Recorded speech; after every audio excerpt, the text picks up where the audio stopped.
जय जगन्नाथ। गाँ गाँ रे अर्पण रथ बुलुछि आसीचे कोठी पुरीरू स्वयं जगन्नाथ तांको गाँ दांड को विजय करछंती एवं माँ भौणी मानक भितरे भी अति उत्साह माँ भौणी माने उत्साहर सह जगन्नाथंकर रंगोली तैयारी करछंती रास्ता घाट सबुथिरे चित्रित करि पकेइछंती।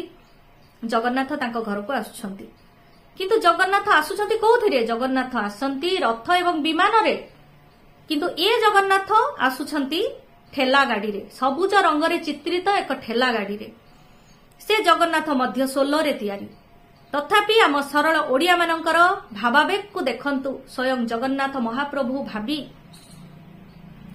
दौड़ी आसुछंती पूजा अर्चना करुछंती एवं तांको अरुआ चाउल अर्पण करुछंती। केबे भाबिछंती एई अरुआ चाउल एते मात्रा रे अरुआ चाउल हबो कोन? आपण माने हमर जगन्नाथ संस्कृति को भल भाबरे जानिछंती कि बाहर खाद्य भितरे लागू हुए नाही। जो चाउल आपण माने दउछंती विभिन्न रंग रे रंगित को चाउल भंगा कोटा पोकरा कोटा कला रंग कोटा नाली रंग तेणु ए सबु चाउल जगन्नाथ मंदिर भितरे जगन्नाथଙ୍କ पाखरे खिचुडी रे लागि हबो ଏହା आपण माने भाबुछंती केमिति? आउ गोटे कथा हेउछि लक्ष्मी पुराण रे आमे पढिथिलु कि जगन्नाथ महाप्रभु भिक्षा मागिथिले केतेबेले जेतेबेले तांको लक्ष्मी छाडी जाइथिले त एबे कोन से समय आसी जाइछि जगन्नाथ महाप्रभु को ठेला गाड़ी रे बसी शासक दल भिक्षा मगौछंती। एहा ठारू बड़ी लज्जार कथा कौन हेई पारे?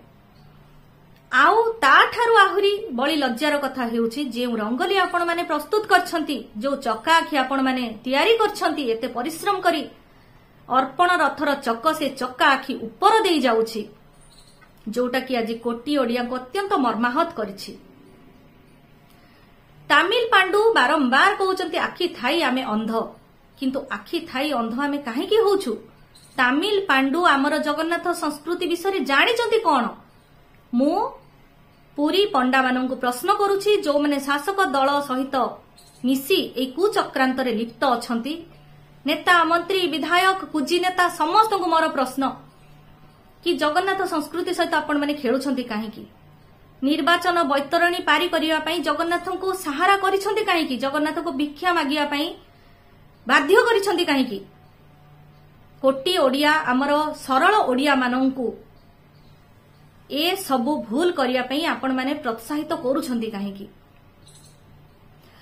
तामिल पांडुकर एकमात्र उद्देश्य कि एक सभ्यता को नष्ट करिवा को हेले तार संस्कृति को नष्ट करि दियो एई उक्ति रे तांकर एकमात्र लक्ष्य कि जगन्नाथ संस्कृति को से नष्ट करिवे एवं आम राज्य ओडिसा को भी नष्ट भ्रष्ट करिवे।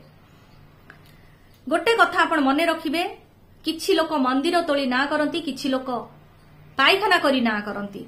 आमे एहा पूर्वरु पढिथिलु किंतु एहा एबे आमे निज आखिरे ही देखुछु कि केही जणे पायखाना तैयारी करिबा ना रे एते प्रहसन करिवे निजको एते परिमाण रे प्रमोट करिवे सेथिरे पुनी सहारा नउचंती जगन्नाथ महाप्रभु को। आखि खोलंतु मोर ओडिसावासी तामिल पांडुर कुचक्रांत रे पड़ंतु नहीं एवं महाप्रभु जगन्नाथ जी आमको खाद्य दउछंती तांको आपण भिक्षा दियंतु नहीं।